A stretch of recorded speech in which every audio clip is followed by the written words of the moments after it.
Bonjour et bienvenue dans cette nouvelle vidéo de M53 Intervention de gestion durable. Nous sommes dans le chapitre Intervention sylvicole et nous allons parler aujourd'hui de la séquence 12 qui concerne la coupe jardinatoire. Nous allons commencer par quelques rappels sur la coupe jardinatoire et le traitement auquel elle s'applique. Nous parlons bien de la SMCC qui va viser un état d'équilibre. SMCC, c'est la sylviculture mélangée à couvert continué, donc dans un irrégulier, moderne, géré comme actuellement. Le couvert boisé doit être continu dans le temps et l'espace, pas de coupe rase, on se rappelle de ça. Le capital sur pied est maintenu stable, ça veut dire qu'on va avoir un équilibre régulier de volume ou de surface terrière, et cela va permettre une régénération diffuse, la présence de perches en attente ou en croissance verticale, et enfin d'adultes en production de qualité. Donc si je visualise ça, je vais avoir sur une courbe en fonction du temps mon capital producteur qui va monter, redescendre, monter, et tout ça dans la fourchette de mon capital d'équilibre. La principale opération en SMCC est donc la coupe jardinatoire. Cette coupe a des objectifs simultanés d'amélioration de récolte et de sanitaire. On voit que l'objectif principal reste la récolte. La régénération est bien une conséquence de ces modes de gestion et non pas un objectif en tant que tel. La coupe jardinatoire est une opération qui permet de se maintenir au capital d'équilibre. C'est l'opération principale, c'est celle qui va permettre de bouger dans la fourchette et donc elle doit être travaillée très finement pour conserver cet état d'équilibre. Comment définit-on l'état d'équilibre? On va commencer par définir une fourchette de capital optimal qui va être définie soit en surface terrière, soit en volume, et qui va se rechercher à l'échelle de la parcelle. Attention, on se rappelle dans notre courbe qu'il y a un haut et un bas. Il faut donc définir si on est avant ou après intervention. Par exemple, si je prends les feuillus, Maréchal propose 14 à 18 mètres carrés par hectare après coupe, donc une fourchette pour le feuillu de 14 à 18 optimale.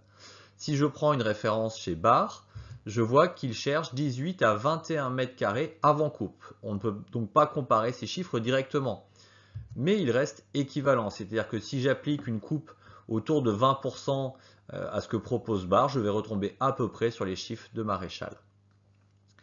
Donc là, ce que nous allons retenir, c'est le document fourni par ProSilva, source AFI, c'est l'association pour la futaie irrégulière, qui nous donne donc des éléments en surface terrière et après coupe. Donc on retrouve des fourchettes. Alors on retrouve pour les essences principales déjà des éléments définis, et puis pour toutes les autres essences, on va pouvoir se positionner par rapport à ces chiffres-là. Le choix dans la fourchette dépend des essences, donc on l'a vu, de la fertilité et de la structure du peuplement. Ici, on va zoomer sur les feuillus. Donc je me rends compte par exemple entre chêne et hêtre que les essences de lumière sont en bas de la fourchette. Si je prends une essence de lumière, peut-être le frêne, je vais être au bas de la fourchette également, à peu près comme les chênes. Si je suis sur une station fertile, je vais viser le haut de la fourchette. Donc pour du chêne, je vais viser plutôt le haut de cette zone, donc plutôt vers 15 mètres carrés par hectare. Enfin, quand je choisis un objectif de structure agrobois, je vais viser un haut de fourchette. Qu'est-ce que cela signifie? Si je regarde la surface occupée par 1 mètre carré de gros bois, donc un arbre qui correspond à 1 mètre carré, ça me ferait un certain houppier. Et bien si je prends l'équivalent de cette surface terrière en petits bois, je vais retrouver plein de petits bois évidemment pour faire l'équivalent. Et cela va m'amener à des houppiers qui en surface occuperont plus d'espace. Donc ça veut dire que quand je prends 15 mètres carrés de chêne, si j'ai des gros bois, 15 mètres carrés de gros bois, ça fera moins de surface des houppiers que 15 mètres carrés de petits bois. Donc ça me permet de viser plus haut dans la fourchette. Un peuplement au-dessus du capital d'équilibre devra être décapitalisé. Évidemment, inversement. Prenons un exemple. Ici, nous partons au-dessus du capital d'équilibre. Il va donc falloir décapitaliser, descendre le capital producteur pour arriver dans la fourchette d'équilibre. A l'inverse, je vais devoir capitaliser un peuplement qui part en dessous du capital d'équilibre. Attention, cette décapitalisation ou cette capitalisation se font sur une période assez longue. On ne va pas redescendre d'un seul coup au capital d'équilibre Cela ferait, dans l'exemple de la décapitalisation, une coupe beaucoup trop importante. Et évidemment, dans l'exemple de la capitalisation, si on ne fait pas de coupe régulièrement, on ne pourra pas améliorer la qualité. Parlons maintenant du calcul de la possibilité annuelle. La possibilité est un chiffre de prélèvement qui permet de quantifier la décapitalisation ou la capitalisation que l'on va devoir mettre en œuvre. Elle s'exprime en mètres carrés ou en mètres cubes hectares, selon le calcul qu'on fait. Tout cela va pouvoir se faire à la bonne vitesse. On a dit, comme juste avant, qu'il ne fallait pas aller d'un seul coup jusqu'à la fin. Donc la formule est P égale accroissement plus l'ensemble capital initial moins capital d'équilibre divisé par le nombre d'années pour l'obtenir. Donc on va développer tout ça. Donc l'accroissement courant, A, c'est la vitesse à laquelle pousse le peuplement naturellement. On l'exprime en mètres carrés ou en mètres cubes par hectare et par an. C'est la même unité que la possibilité. Le capital initial, c'est le capital actuel du peuplement. Quand je rentre dans mon peuplement, il est en mètres carrés ou en mètres cubes par hectare et par an. Le capital d'équilibre, c'est le CN. C'est ce que je vise. C'est mon objectif à la fin. Il va s'exprimer également en mètres carrés ou en mètres cubes par hectare et par an. Et enfin, N, c'est le nombre d'années que j'imagine nécessaire pour obtenir l'équilibre de ce capital. Sur combien de temps je dois équilibrer, travailler pour arriver à l'équilibre. Donc tout ça est défini par à peu près la moitié de la longévité forestière, mais dans certaines situations, pour aller plus vite, si on a déjà quelque chose de proche et de bien équilibré en termes de structure. Si on regarde dans le détail, avec plus de capital initial que de capital objectif, on a donc un CI supérieur à CN.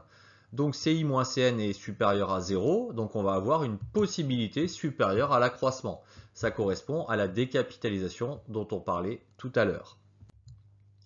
A l'inverse, avec moins de capital initial que de capital objectif, on a un CI inférieur à CN, et donc CI moins CN est négatif. Donc P va être inférieur à l'accroissement. On est sur une phase de capitalisation. Il va falloir prélever moins que l'accroissement pour pouvoir augmenter peu à peu notre capital producteur jusqu'à rejoindre le capital d'équilibre. Parlons maintenant du calcul de la rotation des interventions. Une intensité de prélèvement I%, c'est la coupe qu'on va faire, ça doit être raisonnable et ça va définir un prélèvement appelé F. Alors F, pourquoi? Parce qu'on parle de fourchette de prélèvement dans la littérature. Donc ma formule est la suivante, F égale CI fois I%. Donc F s'exprime en mètres carrés ou en mètres cubes par hectare. On va rechercher une intensité prudente, c'est-à-dire que I% doit être compris entre 15 et 25%, ni plus ni moins. Pourquoi plus de 15% pour valoriser la coupe, avoir suffisamment de volume? Et pourquoi moins de 25%? Pour ne pas taper trop fort, pour ne pas déstabiliser le peuplement, pour ne pas créer des effets qui ne correspondent pas aux objectifs de la futée irrégulière. Donc pour rappel, dans la formule F égale CI fois I%, CI c'est le capital initial, c'est ce qu'on a aujourd'hui. La rotation est adaptée à la possibilité.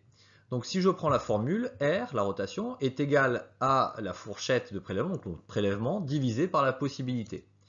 Si je prends l'exemple d'un peuplement à faible possibilité, c'est-à-dire sur lequel il va falloir taper peu, mais forcément ma rotation va être plus longue. Pour rappel, les rotations en irrégulier doivent être comprises entre 4 et 12 ans. Attention, ce calcul est un simple indicateur. Si je suis en dessous ou au-dessus de cette fourchette, je vais réfléchir à pourquoi je suis hors de la fourchette et je vais essayer de corriger tout ça. On va faire un petit exemple de calcul pour mieux percevoir le fonctionnement de cette possibilité et le lien avec la rotation. On va commencer par choisir le capital d'équilibre. Prenons un peuplement de chênes sessiles sur station très fertile, objectif gros bois. On a actuellement un capital après coupe de 25 mètres carrés par hectare. Donc ça veut dire que si je prends ma fourchette de feuillus, comme je suis très fertile, objectif gros bois, je suis en haut de la fourchette. Et donc là, je vais viser à peu près 15 mètres carrés par hectare. J'ai aucune raison de ne pas viser le haut de la fourchette. Ensuite, je vais calculer la possibilité avec la formule qu'on a vue précédemment. Donc là, mon capital initial, c'est 25. Mon capital objectif après coupe, c'est 15. Donc ça correspond à ce que je vais viser après coupe. J'ai bien une cohérence entre les deux. Je suis après coupe dans les deux cas. Que ce soit pour mon CI, données que j'ai récoltées sur le terrain, on vient de faire la coupe. Et pour mon CN, c'est les données qui sont données par ProSylvain. Donc ici, ma possibilité, il faut qu'on me la donne. Je vous la donne. C'est 0,8 mètres carrés par hectare et par an. Et enfin n, on est sur du chêne, donc on va prendre 80 ans, à peu près 160 ans divisé par 2. On pourrait prendre 90 ans, hein, ça ne changerait pas grand-chose au calcul. Donc quand je fais ce calcul-là, j'obtiens 0,925 m² par hectare et par an. C'est bien supérieur à l'accroissement, ce qui est logique puisque je dois décapitaliser mon peuplement. Ensuite, je vais calculer le prélèvement. Donc, en gros, je vais utiliser la formule suivante et je vais passer sur une intensité raisonnable de l'ordre de 20%. Associé à un capital initial de 25, ça me donne une idée de prélèvement de l'ordre de 5 m² par hectare. Alors, en vrai, je prélèverai sûrement même un petit peu plus, puisque je vais avoir une capitalisation de mon peuplement qui va se faire au fur et à mesure. Mais c'est pour donner un ordre d'idée. Donc je vais devoir prélever en gros 5 m² par hectare. Et j'ai donc utilisé 0,2 puisque j'avais 20%. C'est l'équivalent de 0,2. Un petit rappel qui vous semble peut-être inutile, mais autant le faire. À partir de ça, on va pouvoir calculer la rotation. Donc ma rotation, c'est le prélèvement divisé par la possibilité, donc 5 m² divisé par 0,925, ce qui me donne un total de 5,4 ans de rotation. Donc c'est compris entre 4 et 12 ans. Donc ça doit fonctionner. Ça veut dire que là, comme je suis après coupe aujourd'hui, je vais attendre à peu près 5 ans avant de revenir faire la prochaine coupe. Et cela devrait me permettre de peu à peu me rapprocher de l'état d'équilibre. Alors, si on fait une vue d'ensemble, on commence par définir le capital d'équilibre, avant ou après. On calcule la possibilité, on calcule le prélèvement et on calcule la rotation à partir de tout ça. Parlons maintenant de la mise en œuvre de la coupe jardinatoire. Donc le martelage, c'est un martelage qui se fait évidemment pied à pied et on va travailler par cellules. Qu'est-ce que c'est qu'une cellule? C'est un groupe de 8 à 12 arbres, des individus en interaction marquée. Donc c'est un ensemble qui fonctionne ensemble. Donc forcément, on va réfléchir dans cette logique-là. Et normalement, des cellules successives sont non jointives, c'est-à-dire qu'il va y avoir beaucoup moins d'interaction entre les arbres de différentes cellules. On va évidemment travailler en sélectif, hein, c'est le principe du pied à pied, et on va mener une sylviculture d'arbres, on va réfléchir arbre par arbre à ce qu'il faut faire. Pour donner un ordre d'idée, le coût du marquage est de 5 à 35 € par hectare avec une moyenne d'environ 15 € par hectare. Les coûts sont très variables car cela dépend de la difficulté d'avancement et de réflexion à mener dans le peuplement. La coupe jardinatoire présente un aspect de récolte. Alors, on se rappelle qu'il y a 3 aspects en tout. Donc cet aspect de récolte est variable selon les peuplements. Pour donner un ordre d'idée, quand on a un peuplement à l'équilibre, on imagine à peu près 80% du volume total exploité avec récolte sanitaire et amélioration. Donc c'est l'objectif, c'est vraiment ça, hein, c'est d'avoir un maximum de récolte dans notre coupe jardinatoire. On va récolter les arbres qui ne payent plus leur place. Qu'est-ce que cela veut dire? Ça veut dire qu'ils ont un taux de rentabilité inférieur à 2%. Alors prenons un exemple pour bien expliquer ça. Soit un très gros bois mûr, il vaut très cher, hein, il vaut 876 €, il a une très belle valeur. On va regarder combien il prend en valeur par an, donc ça dépend de la prise en volume, et puis de son prix au mètre cube. Donc si on regarde ce calcul, on va trouver à peu près 11,7 € par an. Donc ça veut dire qu'il prend 11,7 € par an sur 876 €, donc on peut calculer avec ça le taux de rentabilité, 11,7 divisé par 876, et c'est un arbre qui va nous rapporter à peu près 1,3% par an. Donc c'est inférieur à 2%, donc ce n'est pas un arbre qui paye sa place, on va donc le récolter. Autre notion qu'on peut utiliser, la notion du diamètre d'exploitabilité. Alors faites attention, en futée irrégulière, c'est un minimum à respecter, mais en rien une obligation de récolte. On ne va pas considérer la récolte tant qu'on n'a pas atteint ce minimum. C'est donc différent de la même notion en futée régulière, où certains utilisent le diamètre d'exploitabilité comme un diamètre où il faut exploiter. Donc ça serait un espèce de rendez-vous d'exploitation. Là, ce n'est pas le cas. Si mon chêne fait 60 de diamètre, c'est le minimum où je vais envisager la récolte. Mais si son taux de rentabilité est supérieur à 2%, je vais bien évidemment le conserver. On peut définir ce diamètre d'exploitabilité selon les qualités. Ainsi, une mauvaise qualité aura un diamètre d'exploitabilité plus faible, c'est-à-dire qu'un arbre moche, je vais considérer la récolte à partir peut-être de 40 cm, puisque je n'ai pas d'intérêt à le garder en termes de belle qualité. Je vous rappelle qu'on ne se focalise pas sur la régénération, c'est une conséquence de notre gestion.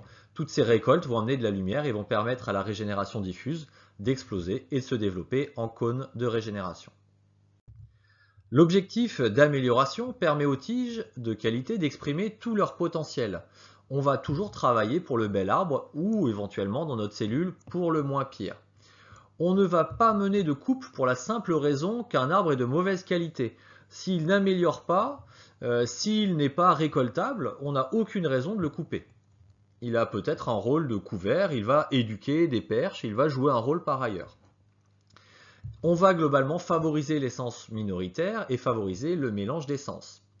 Enfin, à mémoriser, l'amélioration est plus efficace en perche et en petit bois. C'est-à-dire que c'est quand les arbres sont petits que c'est le plus intéressant de les améliorer et de leur donner de la lumière au fur et à mesure pour les amener à construire leur houppier. Une fois que notre petit bois a subi la phase de compression et qu'il a eu la lumière latérale, il va pouvoir développer son houppier et devenir un bois moyen qui a de la place. Et donc on a peu de raisons de le couper, parce que normalement on a imaginé qu'il allait utiliser cette place-là plus tard. Enfin, une coupe ne travaille en sanitaire que sur les arbres de valeur. Cela veut dire qu'on ne va récolter un arbre blessé ou dépérissant que s'il a une valeur intéressante. Sinon, et évidemment si ça ne pose pas de problème sanitaire pour le reste du peuplement, c'est un arbre bio, on va le garder, il va mourir sur place et remplir d'autres fonctions.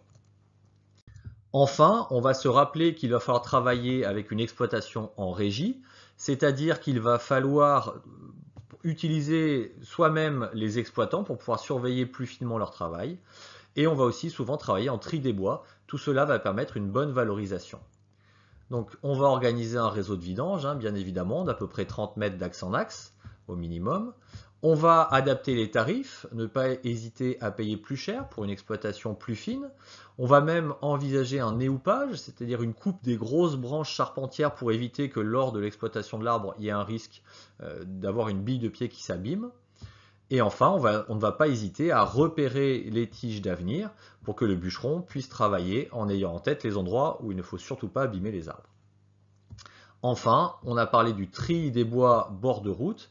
Ça peut être très important en irrégulier SMCC, puisque cela permet une meilleure valorisation des qualités multiples que l'on devrait sortir, soit parce que dans notre récolte il y a différentes qualités, soit parce qu'il y a un aspect amélioration ou sanitaire avec d'autres diamètres, d'autres qualités. Voici donc une vue d'ensemble de la coupe jardinatoire. On parle bien d'une coupe qui est destinée à la gestion en SMCC et non à la gestion en futaie jardinée. Donc faites bien attention à ne pas confondre les termes. C'est une coupe qui va être assez fine à imaginer. Il va falloir travailler beaucoup sur le terrain en regardant ce qui se passe, en comprenant les interactions entre les arbres et en optimisant tout ça à partir des phénomènes naturels. Donc il va falloir beaucoup de travail et pas mal d'expérience pour réaliser de bonnes coupes jardinatoires.